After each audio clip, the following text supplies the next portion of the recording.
welcome back. Now let's take a look at question 3 here. Focus on the strategy. First of all, we apply index law, right? This is the cube root of x times y. Basically, this part is the product and the whole thing to the power of 1 over 3. According to index law, we can separate them. So the whole idea is problem solving. We try to separate the variables so that we just have to deal with one variable. And then I just put everything about y on one side and everything about x on one side. Be careful with the sign of the power. I integrate both sides, apply power rule. I have a solution. One thing to keep in mind here is we're not making y the subject. When we say solution, it's basically a relationship that is related to x and y. So that when you know x, you can figure out y, or vice versa. It doesn't have to be an explicit expression about y like that. It doesn't have to be. Okay? So this already is a solution about x and y. All good? Okay. Before we move on, for these 3 differential equations, if you're okay with this type of question, just give me a thumbs up. If you're getting there or if you're lost. Okay. Hands down, please. All right. Do you bear in mind these type of differential equations, question 1, 2, 3, they're the same kind. All 3 examples, you can separate x and y. That's a big deal. But in reality, it's not. Let me give you one simple example. I'm going to erase this.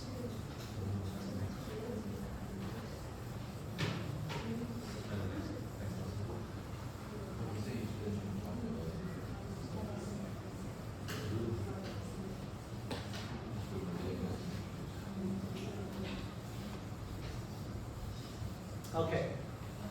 So this part, bear with me, this part is quite conceptual. So I give you this information, dy over dx equals to x plus y. It's a simple enough expression, isn't it? It's just the sum of x and y.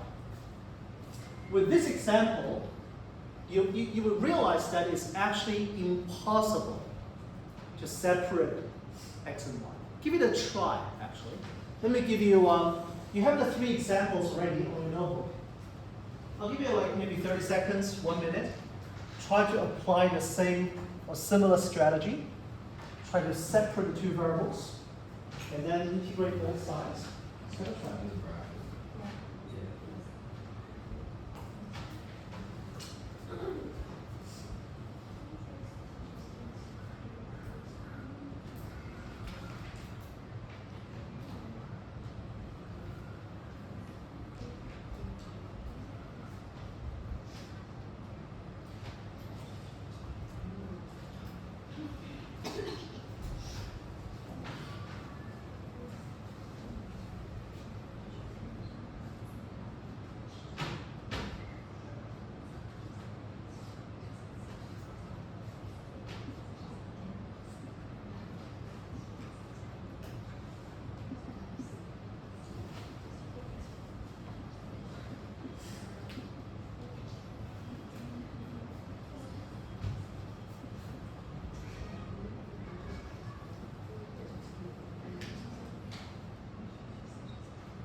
Okay. What is that? Okay, 3, 2, 1. Any success? Anyone? Even the simplest operation, right? Addition. Actually, this is 1,000 times harder than x times y. But if we cannot separate it, what can we do?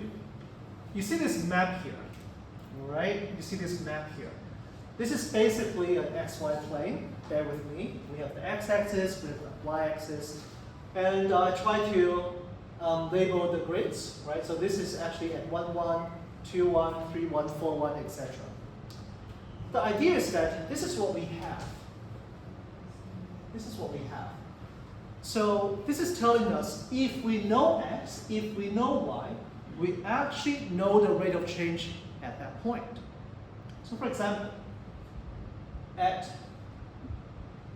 x equals to 1, y equals to 1, then the dy over dx actually equals to 1 plus 1 equals to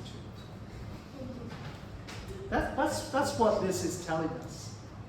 Let's say see what at origin. At x equals 0, y equals 0, dy over dx equals to x plus y equals to 0.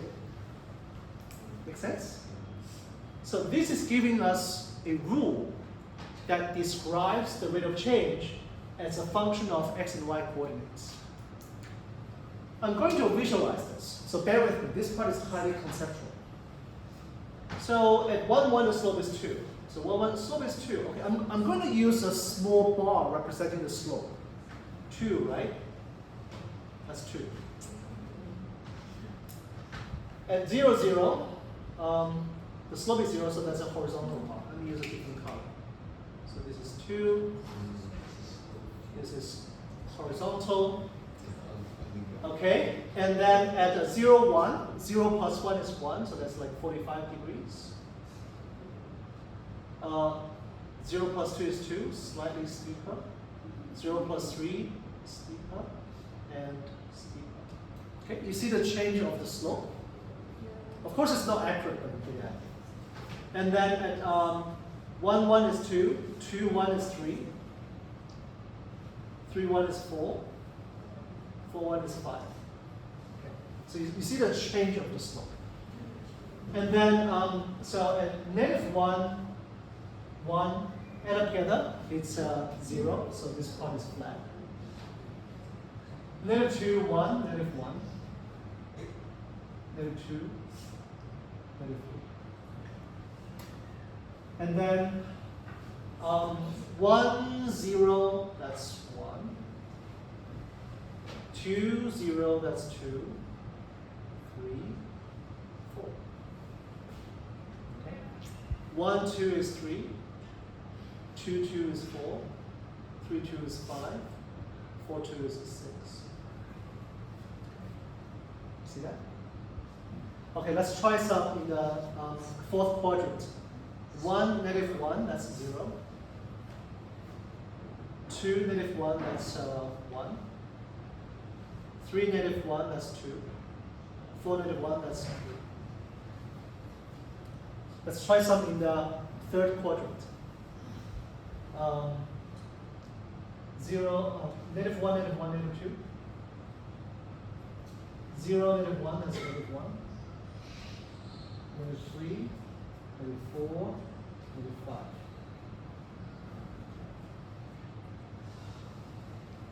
And let's try this one, negative 1, 0, that's negative 1. It should be sort of symmetrical.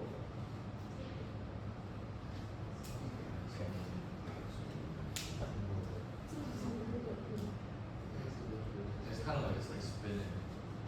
Yeah.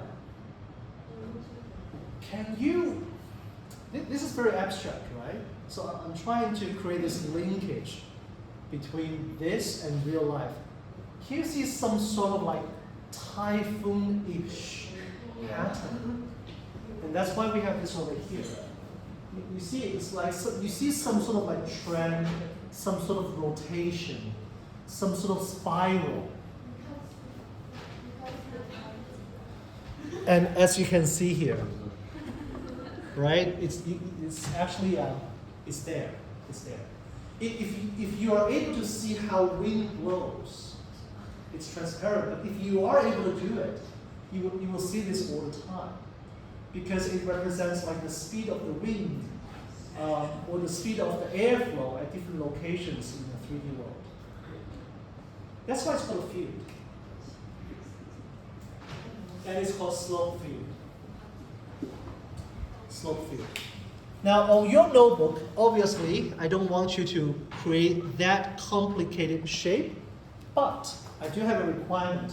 You have this differential equation, right? Maybe, okay, just draw these 9 dots with the bars on the notebook. That's not too much to ask, right? So this is from -1, all the way to 1, 1. So you should have a 3 by 3 grids. Try to draw a bar representing the slope at each of that grid. We call that to be the slope field.